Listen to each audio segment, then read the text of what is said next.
ARK Eternal, an overhaul mod that adds hundreds of unique creatures to this game. Demonic sheep, skeletal wyverns, and a fire-breathing pink pigeon. I have only 100 days to gain enough power to defeat the final boss, the Dark Hierophant. Can we complete this simple task? Well, let's find out. Welcome to my 100 days in ARK Eternal. Welcome homies and homettes to another ARK modded adventure. We are playing on one of my most favorite maps, Crystal Isles. Oh crap, is that a wyvern? Oh no, we just spawned in! Well, this is certainly going to be one hell of an adventure. Guess we're gonna need to spawn somewhere else. Let's try that one more time, and hopefully this time we actually survive the starting screen. We managed to successfully wake up on the beach, and then we start our normal starting routine, picking some berries and some fiber, punching some trees for some wood and thatch, and collecting some stones off the beach so we can make our basic tools. I then went ahead and crafted up a whole bunch of chivies so I could get some easy cheesy experience points to upgrade my levels, and then farm some metal with a hatchet. That's not how we collect metal. My bad.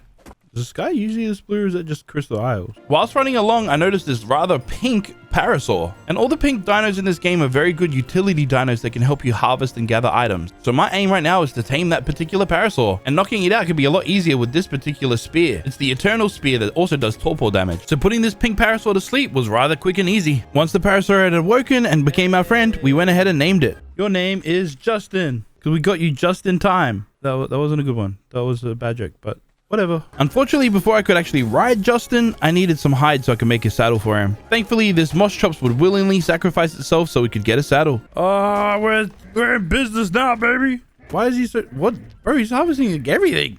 We gathered a whole collection of resources and continued the rest of this day just doing exactly this. Day 2, and it's probably a good time for me to place down a starter base. I just have to find the right location. With all these scary different creatures lying around this area, I need to make sure I can find somewhere kind of safe. I found this location right underneath this rock, so hopefully it would kind of be safe from those wyverns.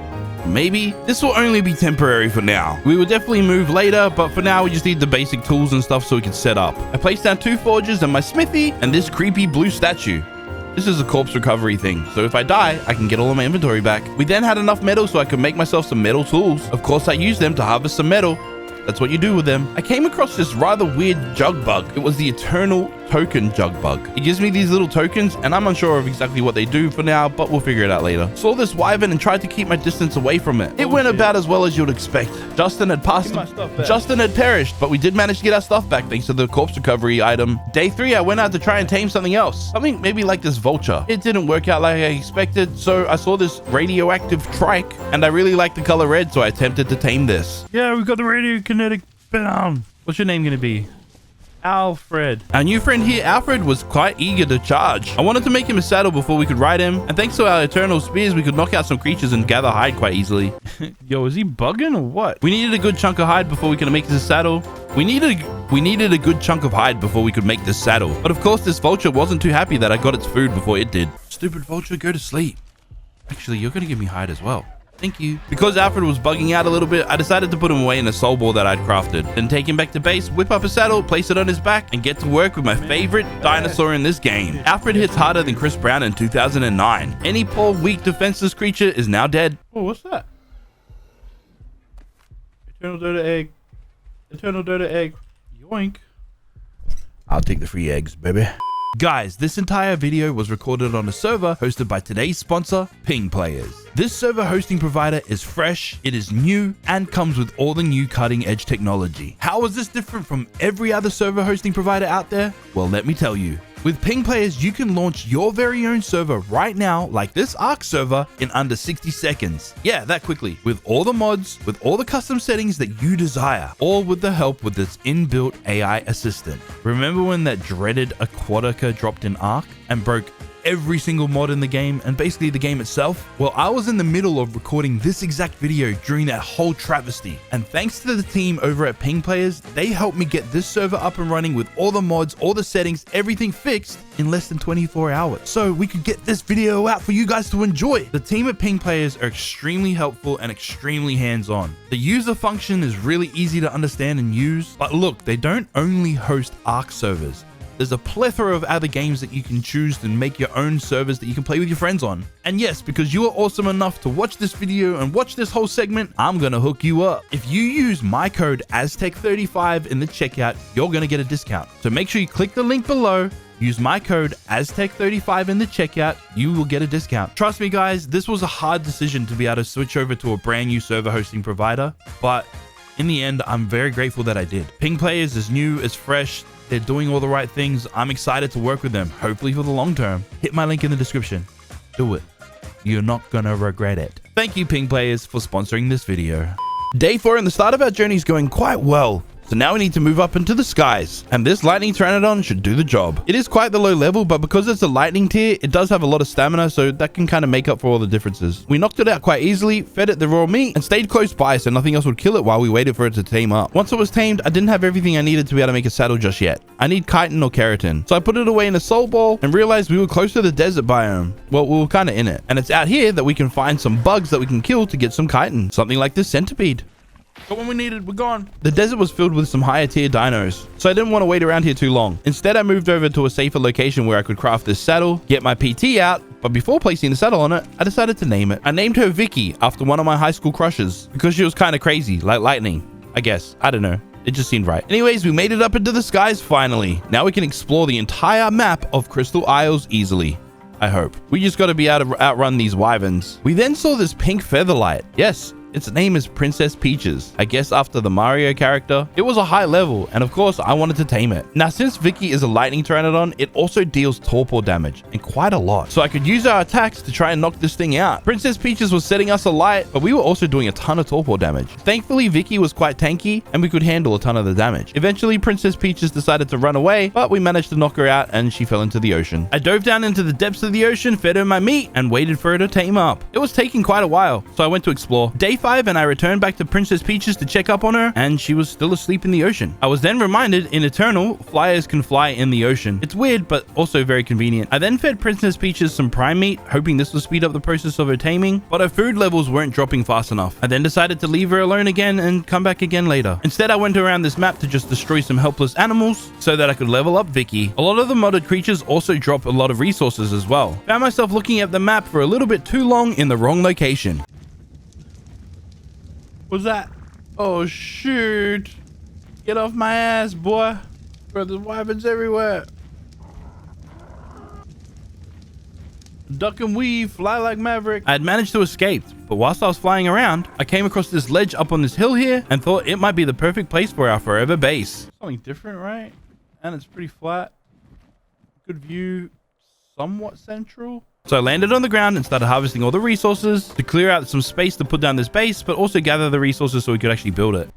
Just casually mowing my lawns. With a nice open space cleared out and ready, it was now time to place down the foundations of our base. I only placed down some basic foundations so we can start placing down some crafting benches. We'll finish off the base a little bit later, but for now, I wanted to go and tame something that could actually help us build this base. Something like this Eternal Doedicurus. This little Eternal Doedicurus only required one of these eternal berries. Now to race it back home, give it a saddle, and learn that you can craft stuff inside of it. It works like a chemistry bench or like a mortar and pestle. It's pretty damn handy to have. Now to put this baby to work, gathering some stones.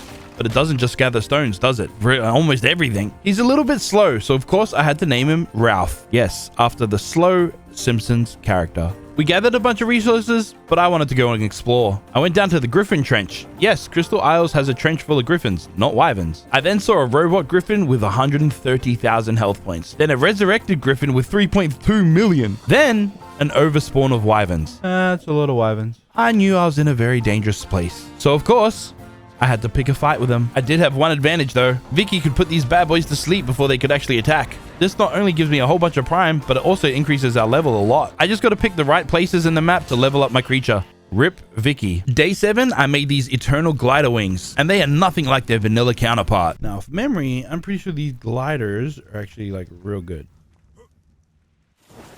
Yo. Maintaining height with these is a lot easier than the vanilla ones, and with a little bit of practice, you can still get some height. I even managed to test my skills by flying through this rock. I then remembered that we had knocked out Princess Peaches a few days ago. It was probably a good idea to go check up on her and see if she had tamed. But sometimes you got to be a little bit careful on where you land. Can't do anything. I'm dead.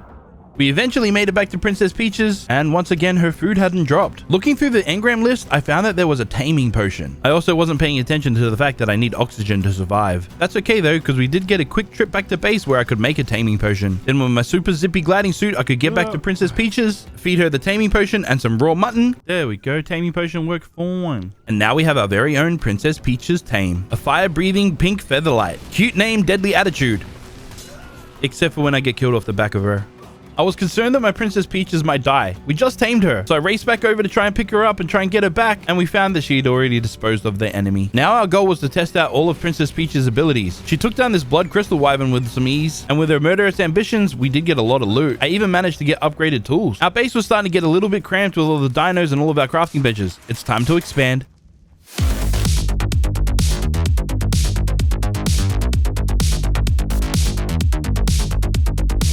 I went into the sky to inspect our little foundations that we had already made. Although I'm happy with it, I wanted to change a few things. Now it's time to fill it in and whack a roof on it.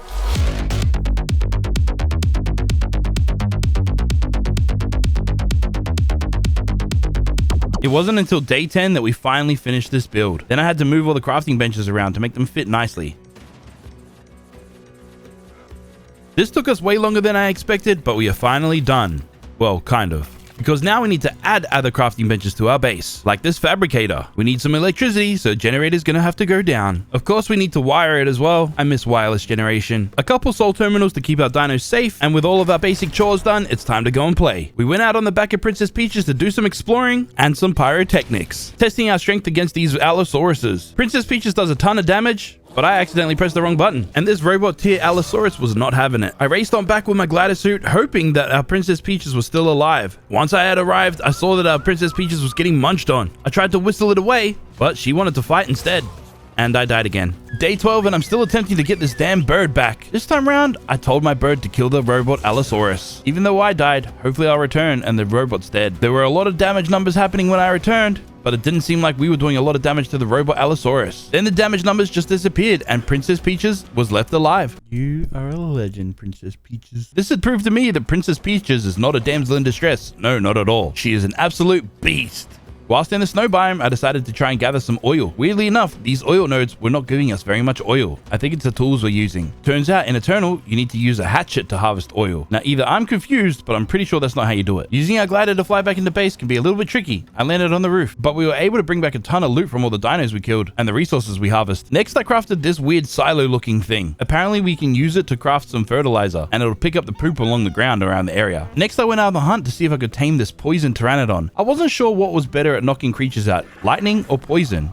In theory, poison would be better, right? This was a pretty straightforward tame, especially since we had raw mutton. It was quick. I whipped up a saddle that we had made earlier and went to test out its torpor dealing capabilities on this moss chops. It knocked it out rather quickly, but it's such a low level, I can't really tell if it's a good knockout tame or not. Day 13, we took our new green bird out to the Griffin trench with one simple goal: to get ourselves a Griffin. Particularly an alpha griffin, something that's a little bit higher up in the tier list and stronger. But of course, I gotta try and stay alive myself whilst trying to knock this thing out. Once I realized our PT could take a few hits, I decided to just stay by it and keep biting its butt. Then the griffin went into its running away animation and we started chasing it down. Put it to sleep, it fell to the ground, fed it some of this alpha prime meat, and it is now ours. With our new eternal alpha griffin, we have to name it. I named her Haley, after one of the crazy redheads that I know. Because it's an alpha and it's red, you know, red, it makes sense to me, right? Surprisingly, this alpha griffin doesn't hit as hard as I kind of thought it would. Don't get me wrong, it is strong, but I thought it would have been a lot stronger than it is. But I learned quickly that you got to watch out for those prime elemental dragonflies. Knowing my luck, Haley's about to die on us. I need to race back to her quickly and make sure she survives. I wanted to double check if she had lived or not, but I hadn't made a tribe yet, so I couldn't see the tribe logs to see if she was dead. I went ahead and made a tribe, but that unfortunately kicked me off of Princess Peach's, making this whole situation a lot worse than it is. I had my poison pteranodon in my pocket so I could race up to Princess Peach's while she was getting attacked by these wyverns. Then my next stupid mistake happened. I died to the wyvern. I'm gonna have to try and rely on our glider to get back. I don't want to keep losing tames. I managed to get Princess Peach's back, but now I need to figure out what happened to our alpha griffin. We found her, just chilling out, minding her own business. Put her away in a soul ball and got our butts out of there. Day 14, and I'm on the hunt to get ourselves another knockout tamer since our other ones keep dying. My bad. And this level 140 lightning pteranodon will do the trick. Well, that's assuming I can actually get a bowler around it. I'm using the eternal bowlers, so they do a bit of torpor damage as well. I accidentally missed that,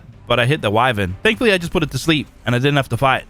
I probably would have died. Anyways, I'm pretty bad at throwing these bowlers, and I struggle quite a bit. And after quite a while, we did manage to get it. New high-level lightning pteranodon acquired. Hopefully we don't lose this one as well. Our goal right now is to try and get more powerful. And the only way to do that is to try and get higher tier creatures than we currently have. Something maybe like this level 195 Alpha Wyvern. Yeah, come out here, come out here, come out here. We're just gonna get you away from everyone. Yeah, I'm gonna tame you, bitch. I'm gonna tame you. Do whatever it takes to tame your ass. You are strong. Judging by how much damage this Wyvern is dealing to me, it's gonna be a good tame. Yeah, buddy. I managed to finally knock it out, but then I had to race back to base because I didn't have the right meat to be able to feed it. I needed some more of the succulent alpha meat. Once I returned to this alpha wyvern, I gave it a taming potion, fed it the alpha meat, but nothing happened. Hello? It's there. Hello? Feel free to tame now. At this moment, I couldn't figure out exactly what was happening, but we later on find out if any dino is over the level of 180, it's considered a cave dino, which makes them untamable. I'm not sure if that's an internal thing or if it's a Crystal Isles thing. Either way, that alpha wyvern cannot be ours. Day 16, and I hadn't learned about that whole cave dino taming thing yet. Ouch, that hurt. We're gonna try this again. This could be dumb, or maybe there's just something we missed. But yeah, the last one didn't work so well. And I thought the other one was just broken. So I tried taming at level 215. Again, that didn't work, obviously. It's just not working. So we went over to the beach bob area and tamed some other creatures. Another lightning pteranodon and an eternal dodo. The eternal dodos lay eternal eggs that you need to be able to craft certain items in this game. And because this lightning pteranodon is a male, we now have a breeding pair. Got a breeding pair.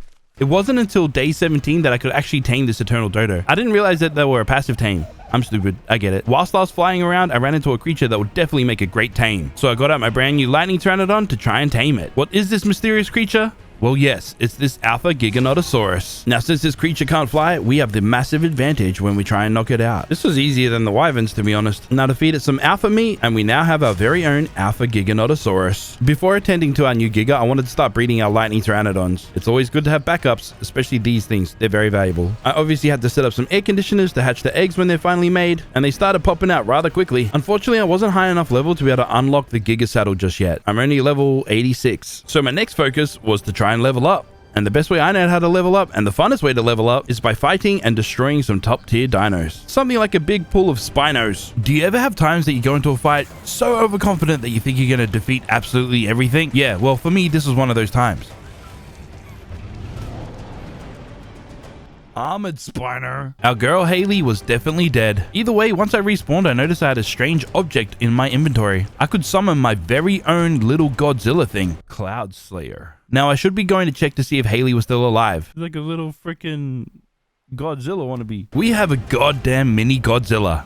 This thing's just way too cool. Now, I have to know if this guy's any good at fighting. The short answer, no, he's not. But he can evolve. And he does have a whole other bunch of abilities that you can use. Anyways, that was fun and all, but we need to go and retrieve Haley, assuming she hasn't been eaten by all of those Spinos. This map is pretty damn big, and even with all these biomes being quite separate, they're still massive. So it wasn't until the very next day that we actually found Haley. She was getting absolutely wrecked. All the Spinos were surrounding her as if she had cake at a fat camp. So I gave her the follow whistle and the passive whistle, and she came out to us. We got her back safely, thankfully. So I guess it's back to exploring like we were before, and trying to kill high tier dinos for those extra levels. That's when we came across an Eternal Alpha Pteranodon. It's been a while since I played Eternal, and I kind of forgot about these things. With the Alpha tier dino, you can evolve it into a lightning or a poison alpha variant of the Pteranodon, which we need in order to tame some of these higher tier dinos. I fed this Alpha tier dino its meat, but unfortunately its torpor drained so damn quickly that it woke up before it would actually tame. It wasn't a great level anyway, so we just went on our way. But that's when we found this level 90 Alpha Wyvern, and I wanted to test if this thing was actually tameable,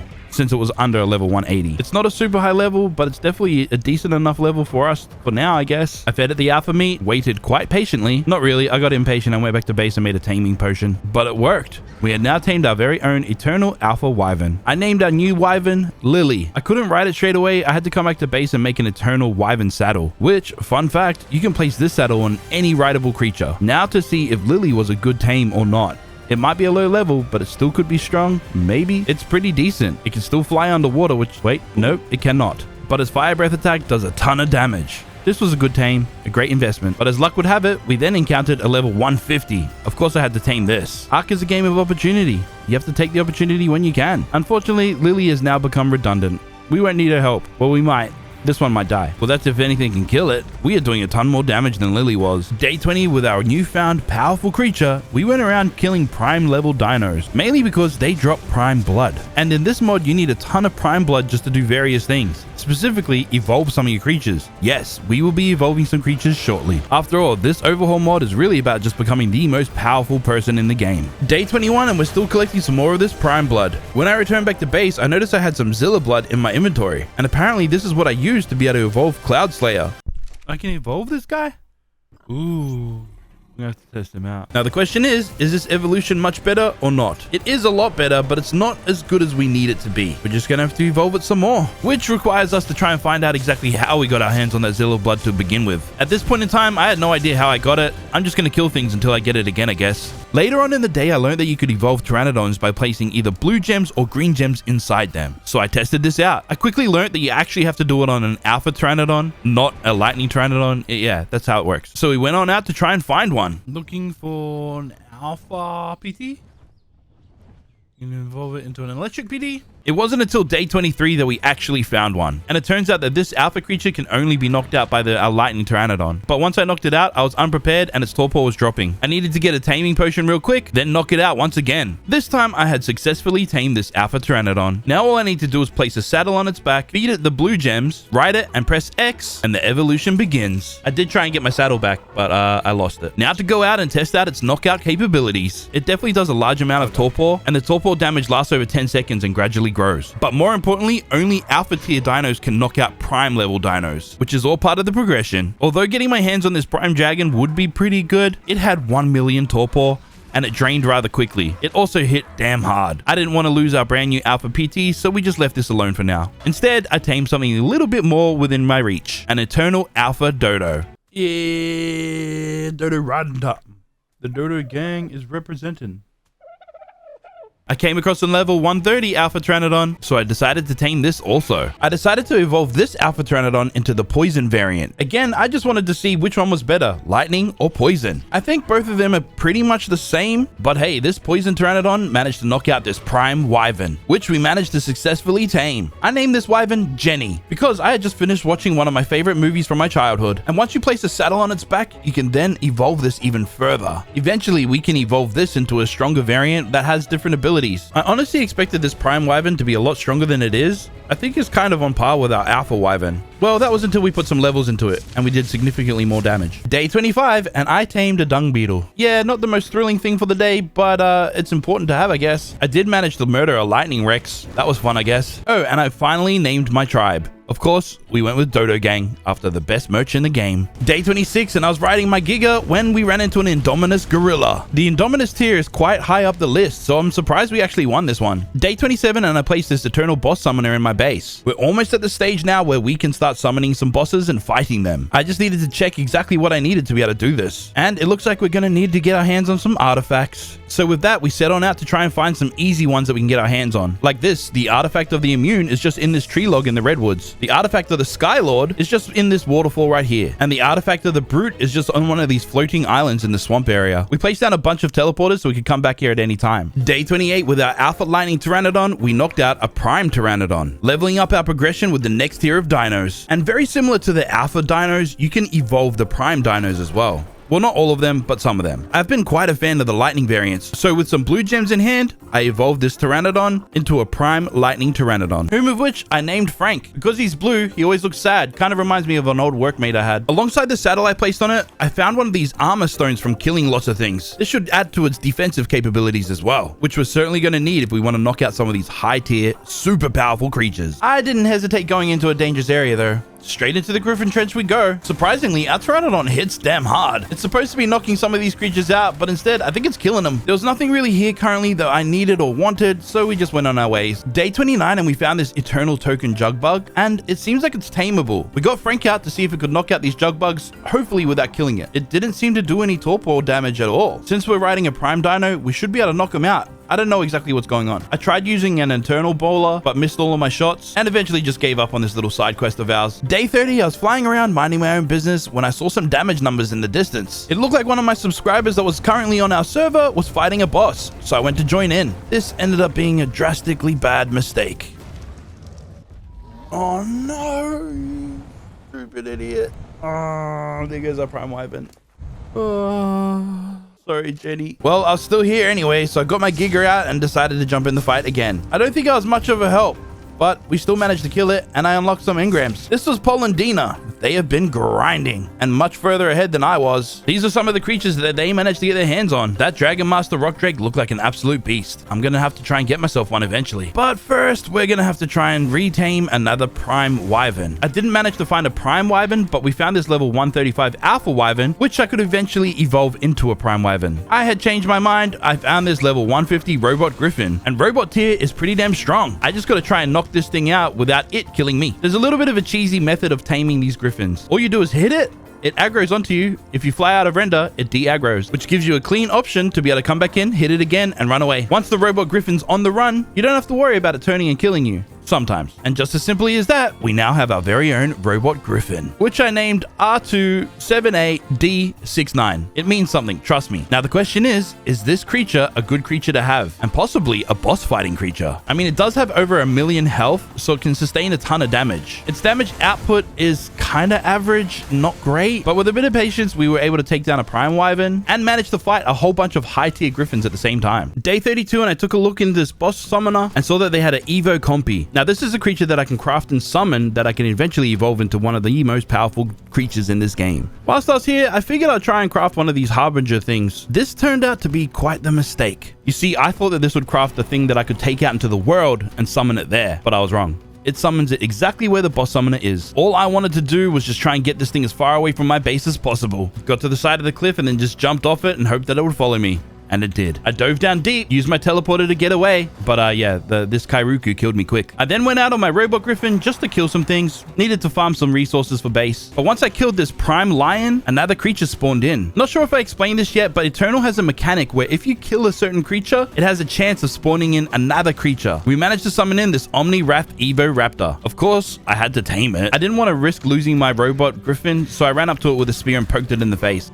Sure, I died, but we managed to get back to it safely, and it was asleep. Our tactics seemed to work. Now to just figure out exactly how I need to evolve this thing. Turns out I just need to feed it various amounts of prime blood, and then I can evolve it. Currently, we're at level 2. I had enough prime blood to get it to level 3, and before testing out its abilities, I wanted to check out the Evo Compy that we'd gotten earlier. Evolving this is rather a big process. I need to place prime meat in it so it can craft this Evo kind of mixture stuff, and that takes quite a bit of time. Day 34, and we encountered this Indominus gorilla. And since I was riding a prime Pteranodon, we had the perfect tame to be able to knock it out. Having a flying tame like this Pteranodon kind of made knocking this big gorilla out rather simple. We put the gorilla to sleep, then I dismounted my Pteranodon, and I didn't see the invisible Indominus Rex until it was too late. Thankfully, I had my robot griffin in my pocket and went to attack, but good old Frankie knocked it out instead. Then we killed it, but unfortunately, an alpha Indominus Rex spawned in, so we had to quickly dispose of that, which then, in turn, spawned in another creature, the Eternal Fizz Panda. And who doesn't love pandas? So of course I tried to tame this as well. A lot of these unique creatures are named after certain creators that kind of supported Eternal in its early days. I wonder if we can get an AronAztek dino in this game. That would be cool, wouldn't it? In order to tame these guys, I needed certain items that I didn't currently have, like Eternal Prime Meat or Eternal Prime Berries. So I rushed back to base to try and craft these things. But then I realized to make the Prime Meat, I need 5 alpha meat, which then requires dino DNA and dino hearts, which we don't have. But then I was talking to some of the people in the server and they told me about a crafting bench that I need to have. But first, little side quest. We evolved our compy into an Evo Raptor. Anyways, that crafting bench we needed was the Eternal Industrial Grinder. It's in this we can craft dino DNA and dino hearts, along with various other Eternal items, if we have the right resources, obviously, which we do currently. I managed to get enough ingredients to make the prime meat so that I could tame this Indominus gorilla and name him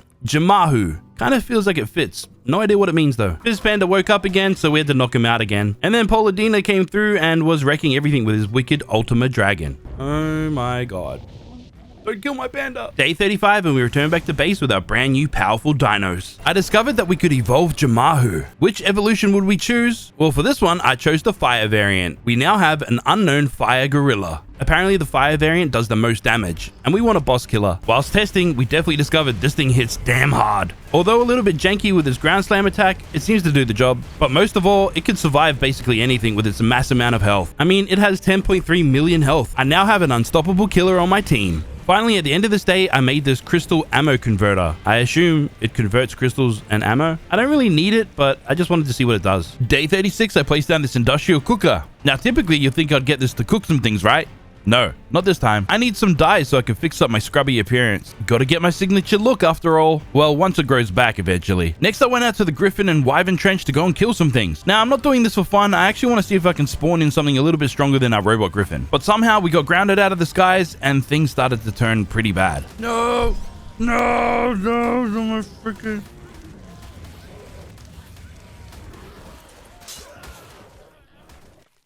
I didn't notice the resurrected Wyvern.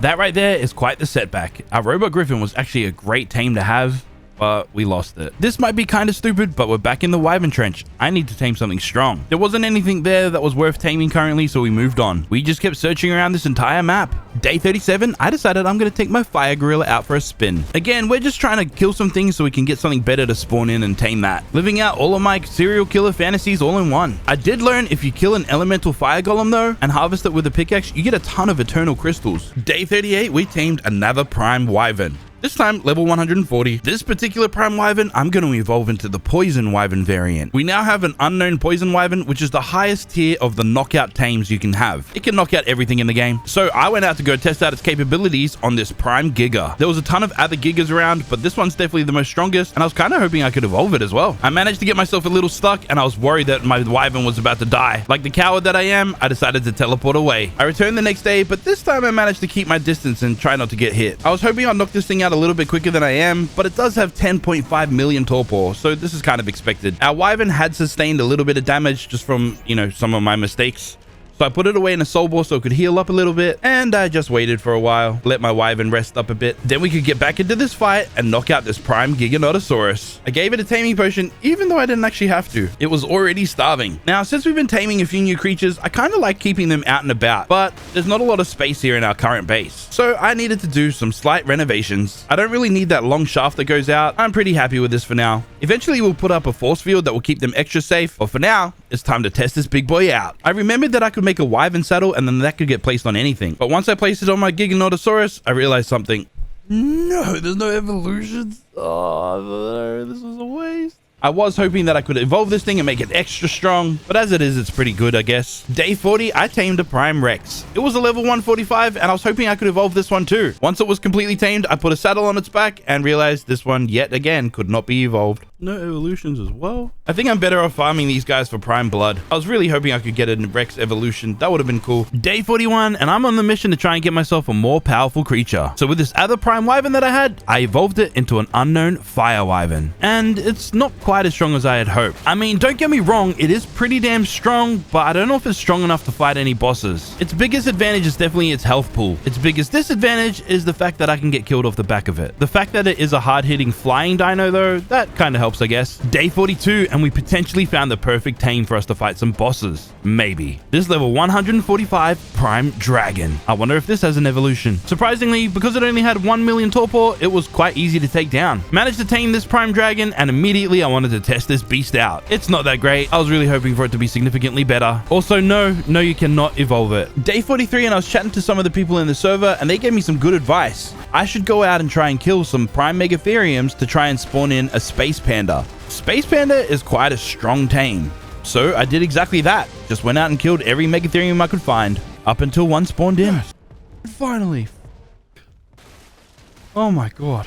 Now I just have to try and find a way to do 12.5 million torpor damage. I guess with a bit of patience and a bit of luck, we could manage to do this. I just gotta make sure I don't fly too low and it hits me. Felt like it took us quite a while, but we managed to put the Space Panda to sleep. Quick stop off back at base, and I crafted up some prime meat and returned back to the Space Panda, fed it, and we have now tamed it. 1.3 million health. Hopefully this thing's good. Space Panda has its own unique saddle, so we had to craft that bad boy up, and find out whether this thing is actually good or not. 47,000 damage per hit. It's pretty safe to say this thing's a bit of a beast. Even something like this eternal lava golem didn't stand a chance against us. All I wanted to do right now is kill a bunch of things so we could level up this space panda. I killed this dung beetle and remembered that megatheriums have a buff whenever they kill insect type creatures. With the buff enabled, I ran into this cave with a massive overspawn of shadow mains. So I just went absolutely ham, doing 1.1 million damage per hit. Nothing stood a chance against me and my space panda. Day 45, we have our space panda ready. It's time to fight a boss. Now, your mystical bosses are some of the entry-level bosses that you need to face off against to be able to progress through the mod. And we're starting it light with the mystical Bigfoot.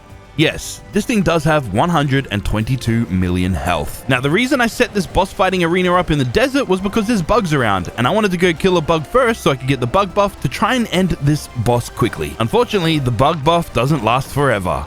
But we did do a ton of damage. Unfortunately, the rest of this fight is kind of slow. We're just sitting here biting away at it. Space Panda does have an ability where I can summon in these 3 other dire bears, so they kind of help, I guess, but not really because they don't do a ton of damage, but they do help. So I'm grateful. Anyways, we managed to defeat this Bigfoot. Now we just have to defeat a whole multitude of other bosses. On the plus side, we managed to pick up some new armor. Day 46, and we got a little bit drippy with our brand new armor. The goal now is to complete our entire set of new armor. But for now, we'll just wear whatever we've got laying around. I realized real quick that if I want to summon in some more bosses to fight, I need a few more resources, particularly some dino hearts and dino DNA. So with this little bit of information, we went out to the ocean with our space panda and killed some fish, because fish meat you can then craft into dino hearts and dino DNA. Strangely enough, we ran into a bunch of Liplorodons, which is certainly very odd because they're supposed to be extremely rare. Day 47, I had a little spark of inspiration for my base. I just wanted to flatten out this area by extending it by placing down a bunch of foundations. I then went out to the redwoods and ran into this resurrected Rex. It was already half health down, so I fought it, and yeah, I murdered it. Does it still count if it's already dead? Now it's just double dead. Day 48, and I was feeling unstoppable. So unstoppable, in fact, I took on this resurrected dodo wyvern. Then something strange happened. I died off the back of it. How? That's not supposed to be possible. No, it's not supposed to be possible. You see, the space panda is supposed to have a buff that protects the rider from any damage. I don't know how I died. I didn't want to risk losing my space panda, so I ran back in and just put him in a soul ball. Time's now getting ahead of us, so it's time to fight another boss, the mystical mammoth. I have the bug buff once again and was able to do a ton of damage. But once the bug buff ran out, this mammoth was doing a ton of damage. I had to escape. I wasn't going to win that one. One thing I should have done earlier was prepare for boss fights properly, and that's by having some of these healing potions. They will keep us alive longer, obviously. I then went to teleport back to the mammoth, and it had disappeared. Another strange mechanic from Eternal is that once a boss goes out of render, they poof from the world. They're gone. So instead, I summoned in a different boss this time, the Harbinger Ankylo. This is kind of like a side quest boss. It's still definitely quite strong and really powerful, and it has a ton of defense. We were trying our best to kill this, but we didn't get it done this day. This fight led on over to the very next day. The healing potions came in clutch. We were able to stay engaged in this fight for quite a long time. Then I was able to defeat it. Upon defeating any one of these Harbinger dinos, you do get some other summons sometimes. We got this Jinx. It's a red direwolf thing, but one summon that you get that's always guaranteed is this purple beetle. And if you feed the purple beetle eternal kibble, it will produce a bunch of resources passively. Also, if you feed Jinx some prime blood, you can evolve it. It just evolves into another Jinx, just a little bit stronger. Day 50, and we took on the mystical mammoth once again. Again, some of these boss fights can be long and dragged out, but we got that big fat W in the end, and that's all that matters. Day 51, we went to retrieve some of the items out of our purple beetle. It's quite a lot of resources, but I don't know if it's super worth it with all the eternal kibble, but something that was worth it were these plants. Yeah, we could make element plants, which, well, grows element. With our space panda, I've been having a lot of fun picking on all these wyverns. A large majority of them get absolutely wrecked. Again, I was just trying to kill some high tier creatures in hopes of something even stronger to be able to spawn in. Unfortunately, I got killed off the back of this thing, even though I'm supposed to have rider protection. I was actually quite worried that space panda might die in this situation. Not that all the wyverns are strong, but there's a lot of them that could be doing a ton of damage while I'm trying to get back to it. But then I remembered I could summon space panda directly to me since I had placed a dino tracker on it from the awesome teleporter mod. Day 52, and it finally happened. We managed to spawn in one of the most powerful creatures in this mod. This level 140 Silver Knight. This is a unique griffin that is absolutely the most powerful powerhouse in the game. Well, it's one of many. Now I just have to manage to knock this thing out and not die myself. Certain creatures of this tier can only be knocked out by unknown tier creatures, which basically means if my wyvern dies, I have no way to be able to knock this thing out. I can't use any of my pteranodons because they're not a high enough tier to deal any torpor damage. And Silver Knight being as powerful as it is, I need to be extra... Damn. Yeah, that happened. Now that I had lost my unknown poison wyvern, I don't know how I'm supposed to tame this silver knight. I had to think of a plan really quick if I want to have a chance of getting it. I remembered that I still had Lily lying around in my base. Remember our alpha wyvern? Now with some prime blood, I could evolve Lily into a prime wyvern. Now we have a prime wyvern, I could then evolve it into an unknown poison wyvern again. Only thing is, I didn't have enough Eternal Indominus tokens, but I do know a location that I can get my hands on a bunch. There's a whole bunch of token bugs in the wyvern area. I need to clear out some of the wyverns before I can start harvesting these tokens. I killed a resurrected creature which accidentally summoned in a mystical rhino. Although I'm not really prepared to fight a boss right now, we kind of have no choice. I never got a chance to get an insect buff, so this fight kind of dragged on a little bit. I ended up asking Polydina if he wanted to come in and help out. He came in, landed one single attack, and destroyed this mystical rhino. Thanks to Polydina's help, we could now go ahead and collect some of these Indominus tokens from these bugs. I made sure to try and stock up on as much as possible. There's heaps of these token bugs around after all. We could now finally evolve our prime wyvern into another poison wyvern. Poison wyvern in hand, it's now time to knock out this silver knight. I made sure this time to remain cautious and try not to die again. The real key was to avoid this attack. If we get hit by that, we're surely dead. Because it's a griffin, it eventually started running away. And then the light of the tunnel was right there.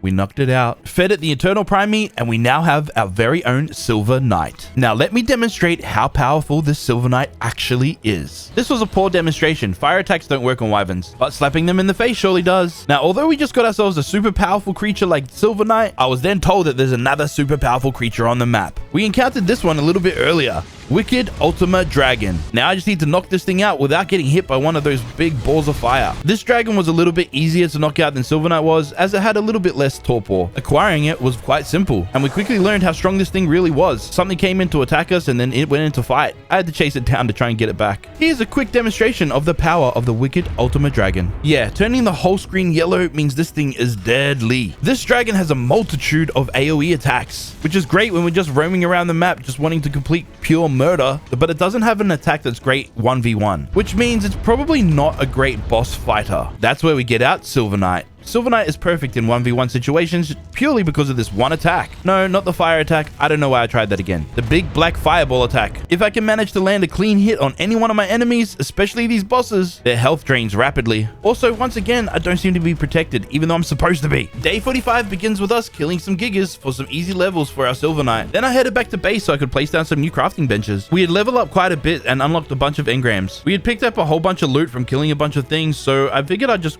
break them down in an industrial grinder so I could get some extra resources back. I also placed down this eternal generator that kind of works like a tech generator. In the eternal grinder, if you break down these crystal tools, you get a ton of the eternal crystals. Day 56, I made this tech armor for Silver Knight. Even though I don't need a saddle to ride it, it's also good to have some armor. Not gonna lie, kind of makes him look pretty cool too. Whilst out exploring, we ended up going past one of our subscriber bases. They seem to have progressed quite a bit. We then find ourselves in the snow biome, where we come across a whole bunch of resurrected creatures. Of course, I began slaying each and every single one of them. And occasionally, once we'd kill one, it would summon in another boss. Basically meaning we had free boss summons. We didn't have to waste resources on them. This entire island was surrounded by these resurrected creatures. And we even managed to summon in the mystical armored Giga, who honestly didn't stand a chance against myself and the Silver Knight. Ursa Major was then summoned in, and that boss keeps us grounded. I was a little bit scared of fighting this, so I tried to get away, but ultimately realized I just had to stand my ground and fight. I must have been killing other resurrecteds in the vicinity. I couldn't really see what was going on because more bosses just kept summoning in. We even managed to take down this phantasmal manticore that unlocked a bunch of tech engrams. Progression is rather quick at this level. With those bosses down, I took a little break and regained my health, then continued getting all of these free boss kills. I don't even know what bosses we're fighting. It's so dark and there's a lot of damage happening in the area, but we did unlock some new tech engrams, so that's good. Day 57, we're still in the snow biome fighting bosses. We even managed to find this eternal robot mech. When I got back to base, I went through all of the items that I had gathered, and we got a whole new set of armor. So I placed all of it on and checked it out. It's pretty much just tech armor, but the eternal variant, which means it doesn't have durability and won't break every time you die. It also comes with a massive boost to damage resistance. I'm still missing a couple pieces for it, but this will do for now. Day 58, and in order for us to be able to move forward, there's specific bosses that I need to fight and defeat. All of the free boss fights that we had earlier were great, but I need to defeat every single mystical boss once at least. Starting with the mystical mammoth and 2 of these mystical Bigfoots. Yes, I know I have fought these guys previously, but they're just the kind of ones that I needed right now, because once you defeat them, you get primordial essence of that particular boss. Day 59, I made this structure. It was called the Ascender, and inside the Ascender, you can craft ascension items that essentially ascends you, I guess, so you can get some extra levels. Then I went back to the boss summoner to summon in this tiny turkey. It might be tiny, but it's damn tough.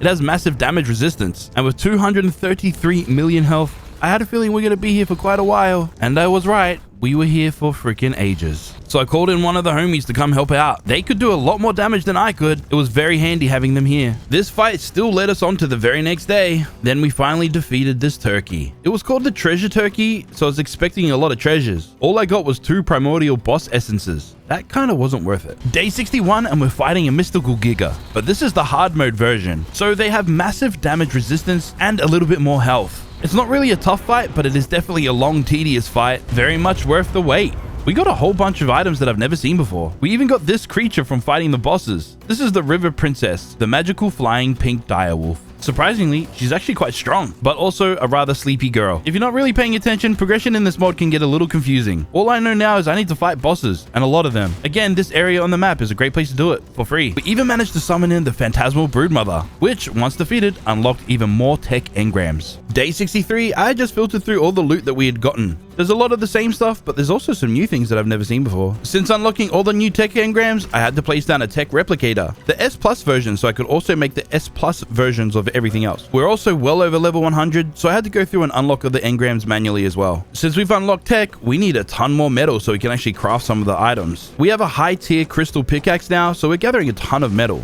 I had also made the Eternal Industrial Forge, which should smelt this metal rather quickly. Even though this cooks up metal quickly, we're gonna have to wait quite a while. We need a lot of it. Next, I had to craft up some element shards from the element that we got from our crop plots, because now I have an Eternal Tech Shield, and it's powered by element shards. Now our base is completely protected from all of you people watching that might come onto the server and try and frickin' grief me, which you're welcome to do if you can get through. I went out to roam around the map for a little bit, and then I encountered a bionic Giga. I must have killed something to force it to summon, but killing some of these bionic Gigas, you do get some pretty decent resources from them, including a bunch of artifacts. It also triggered a Phantasmal Broodmother to spawn in as well. Once we killed the Phantasmal Broodmother, a bionic Magmasaur then spawned in. This was endless. But Silver Knight is unstoppable. Nothing can beat us. Day 65, I placed down these S Plus transmitters. The S Plus transmitters can help you find wild dinos around the map, but you need multiple versions of them and you need to power them. They were currently saying that they were unpowered, and I don't know what was going on at the time. The Eternal Generator should be working, but it's just not. I had an Eternal transmitter down and it was working fine for that, so I thought at the time maybe I needed to place them around there and it was just a distance issue. I was wrong. I then placed down an S Plus tech generator and this seemed to work.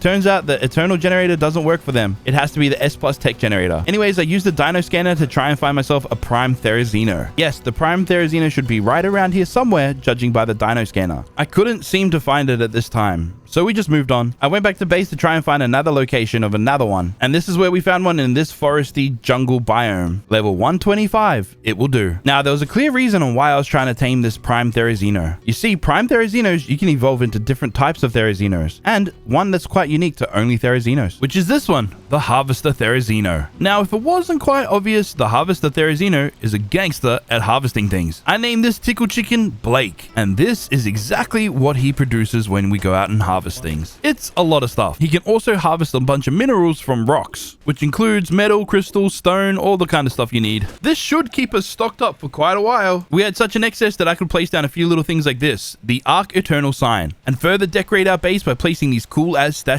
around. With some of our base chores done, it's time to fight some more bosses. This time I'm summoning in a new one. It's called the Titan God. Basically just a massively overpowered Titanosaur. It has a ton of damage reduction, so taking this down is going to be quite the long, tedious time, but we persevere through it and just keep attacking. Now, we were doing quite well up until the Titan God did its one ability that is quite dangerous. No! Yes, you see, the Titan God can summon in an exact replica of whatever I'm riding. And since my Silver Knight is super overpowered, an anti-Silver Knight can absolutely destroy us. But unfortunately, we no longer have a Silver Knight. And my Wicked Ultimate Dragon's not really a great boss fighter. It is good at killing with AoE attacks like this, but you can't really aim at anything. So we're here in the Griffin Trench just trying to kill some more Griffins to see if we can spawn in another Silver Knight. Maybe kill some Wyverns as well, see if we can get some more Prime Blood or spawn something interesting that can come from them maybe. maybe? We were not having very much luck currently, but Paladina did come over with his wicked manticore. That was pretty cool to look at. I need to fight bosses anyways, so I decided to fight this armored Darkstar. And yes, our wicked ultimate dragon's not really doing too well. I mean, we have a ton of health, so we're not gonna die, but our Silver Knight would have melted this enemy ages ago. I did look through our Dino tracker to see if there was any Silver Knights around, and there was nothing. I need to fight bosses anyway, so we just continue doing that for the rest of the day. I was then told that if we kill some bacon overlords, we have a chance of summoning in the bacon griffin, which is a little bit stronger than the Silver Knight, but the same kind of griffin attacks and stuff. We killed the bacon overlord multiple times since it was pretty easy to summon in and didn't require a lot of resources, but we didn't have much luck this time getting the bacon griffin. Instead, we spawned in things that were much worse. The bacon Armageddon with 12.3 billion health, and even worse, the big bacon daddy. We did manage to summon in something pretty decent, the bacon metal monkey, which I wanted to tame since it is tameable. With our poison wyvern, we began attacking. Just as we were about to knock it out, we got a little bit too close and ultimately died. The next day, I returned back to our unknown poison wyvern to see if it was still alive, and it was, but unfortunately, Bacon Daddy wasn't happy with my arrival, and it came into fight. I was pinned up against this wall, and I couldn't really do much at all. The Bacon Daddy can cocoon me, which means I can't really move at all. Paladina came in to try and help us out, and was doing a ton of damage. Because Bacon Daddy had so many minions, I couldn't even get a read on how much health it had. I can't move, I'm stuck, I can't see anything. I just need to try and get into that water. Paladina did me a massive favor by kiting away the Bacon Daddy, but its minions were still keeping me in place. I tried to teleport out, but it wouldn't work while I was immobilized. All I needed to do was try and get into that water. If I can get into the water, the minions can't stun me. A bunch of the minions that were on me had despawned, so I jumped into the water, put away my wicked ultimate dragon, and the bacon metal monkey was asleep. I fed it some of the alpha prime meat, but then got attacked by the minions again. But unfortunately, you can't tame bacon tier dinos with prime meat. To be able to tame bacon tiers, you need insta-tame meat, which we haven't unlocked because we need to fight a boss to be able to unlock it. That particular boss that we need to fight is the Phantasmal Broodmother, which honestly, I thought I had fought before.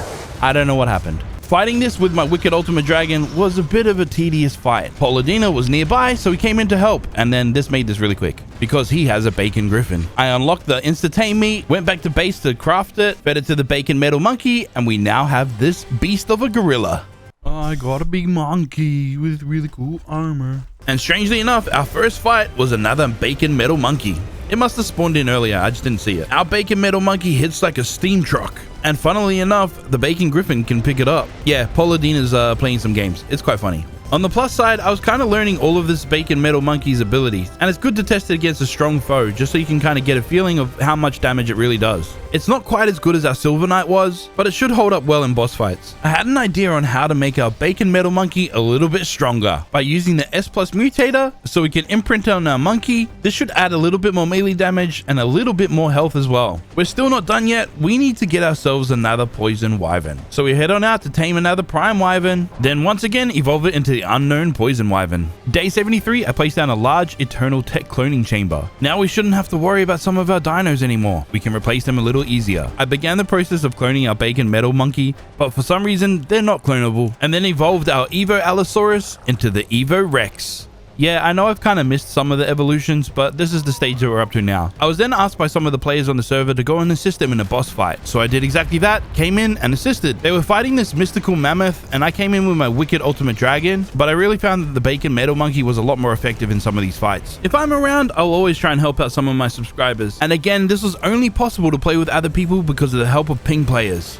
Remember, hit that link in the description. I kept fighting them for quite a while, trying to assist as best I could. They were pretty grateful for my assistance, but I needed to get back to trying to get myself a bacon griffin. With all of these bacon overlords going down, we just don't seem to be getting one of these bacon griffins. The RNG gods are not on our side. Day 75, I went to go help these guys get their insta-tame meat by fighting the Phantasmal Broodmother. Helping them get their insta-tame meat will be very beneficial to me in the end. You see, a bunch of these other players here are going to help me fight the final boss. But before I could even fight the final bosses in this game, I need to get myself something a little bit stronger than I've got now. Again, I killed the bacon overlord and summoned in the big bacon daddy again. This was chaotic since I wasn't that close to the water. I couldn't really do anything, and I didn't really want to sacrifice my bacon metal monkey. So for the next little while, I just kept inching closer and closer to the water until I could get out of the stun distance. I know it's pretty hard to see what's going on right now, but we are getting closer. Once I got deep enough into the water, I was able to teleport my ass out of there. Now, just for fighting the bacon overlord, I found a spot on the beach here to be able to summon him in case case we summon in the big bacon daddy again, I can just dip straight into the water and escape. No surprises here, but the big daddy overlord came in again. Curiosity got the better of me, so I wanted to fight it and try and defeat it. Figured that if I was underneath the water, the minions couldn't do anything to me, so we could just kind of sit here and fight. But because of its damage resistance, we were here for quite a while. Day 77 and its health is almost to halfway. 100 million health remaining, 50 million health remaining, and we're still staying in strong fighting. It was the end of day 77 and we finally defeated the bacon overlord daddy. God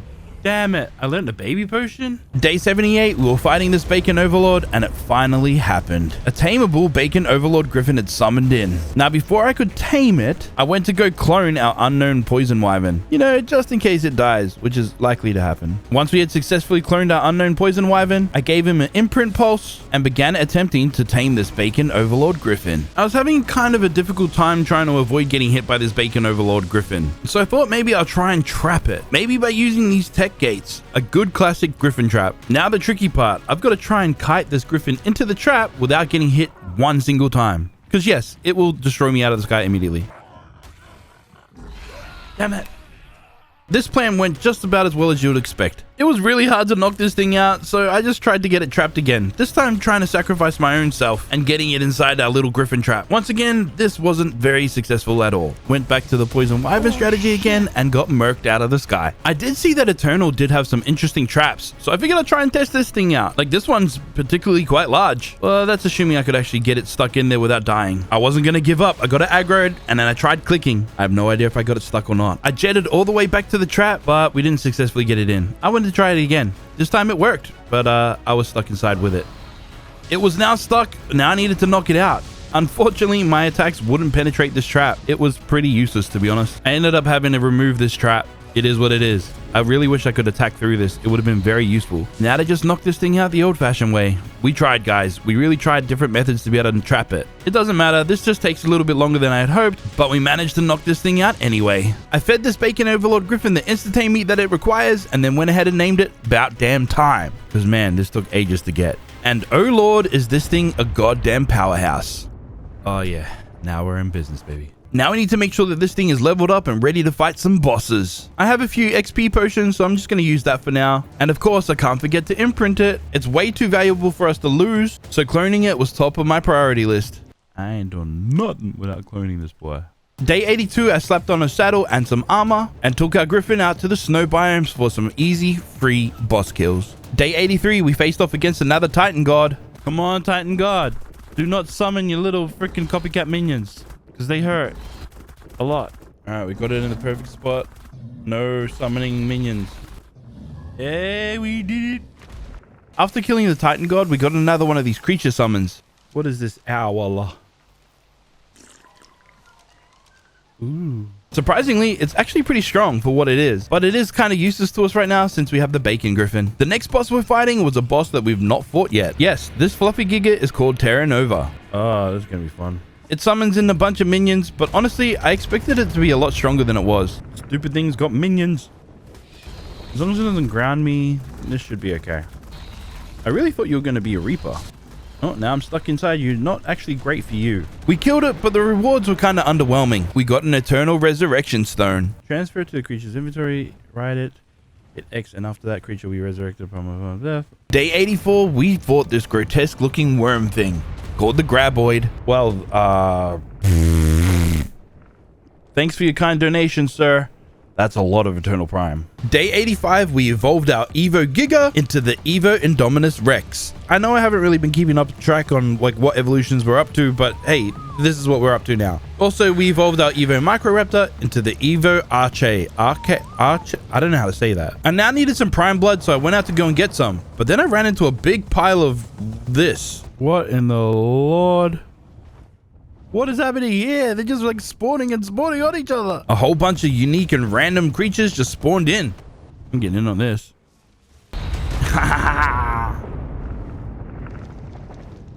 There's bosses everywhere. Oh, I've been grounded. This could be bad. It was quite chaotic, but it was a lot of fun. Oh my lord, this could be terrible. Oh crap. No, the Titan, not the Titan, not the Titan. Titan's really bad. Oh, another one came in. All right, we just don't want to trigger me. We're going to trigger me now. Better. Yeah, boy. Day 86, and we picked up this rather strange thing from killing one of the bosses, I guess. Eternal God Shrine. If we put 6 gasoline in it, it should produce one of every resource over time, I guess. I put the gasoline in. Now I guess we just wait. I kind of fully forgot about our Omni Evo Raptor, but we now have enough Prime Blood to be able to evolve it. This kind of ends up being a little bit of a mistake eventually, but you'll see why later. Omni Evo Darkstar Raptor?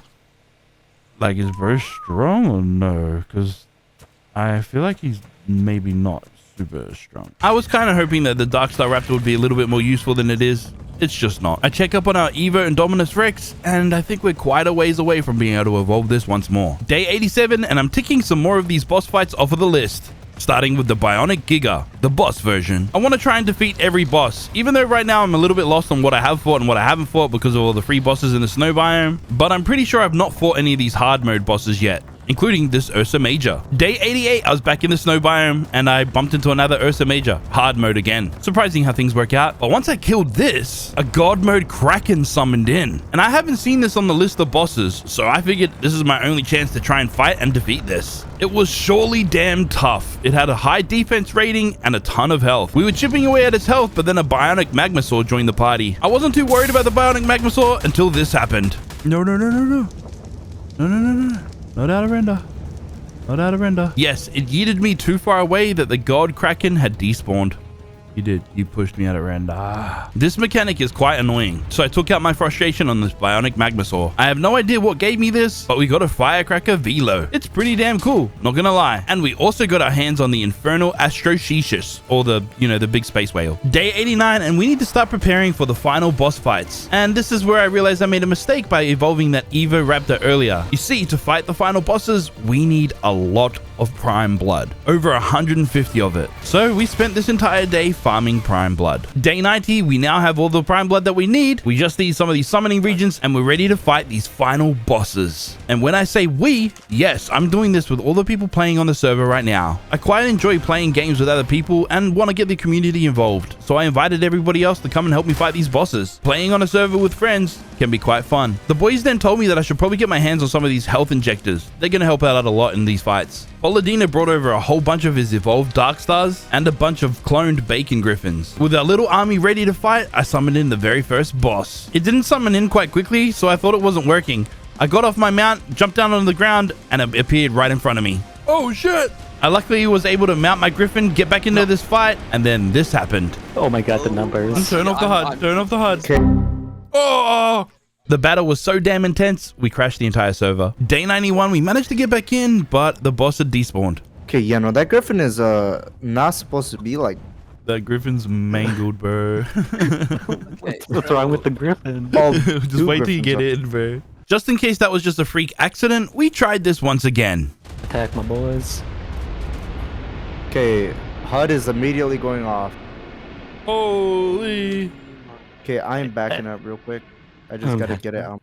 This because I will... Okay, HUD is staying off. Oh, what? From here on out, we decided to get rid of all of the little extras. We're only going to fight on our Bacon Griffins. We began the fight, and for the most part, we weren't crashing and the lag wasn't as bad. This is much more peaceful. It really is. We haven't crashed yet. That's a good thing. With all of our teams combined, we were doing a ton of damage. Unfortunately, a lot of the visuals was kind of looking like this. And even with the HUD turned off, well, you couldn't really see much. But most importantly, we managed to defeat this boss. We also got a little Evo Desert Dragon. It is tiny.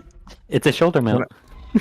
With my new Evo Dragon on my shoulder, we were then summoned in the next boss. This one was the Resurrected God. It was basically like a skeletal rock elemental. One thing I wasn't prepared for though was how tough this boss was. I think we went into this a little bit overconfident. Since fighting the last boss, it was a lot easier. The Resurrected boss had 1.8 billion health. And it also summons in other resurrected creatures, which comes with another catch. I can get killed off the back of my Bacon Overlord Griffin. And that's not the worst part. Yes, once you kill its little minions, they have a chance of spawning in other creatures, and strong ones. All of a sudden, we were surrounded by other bosses.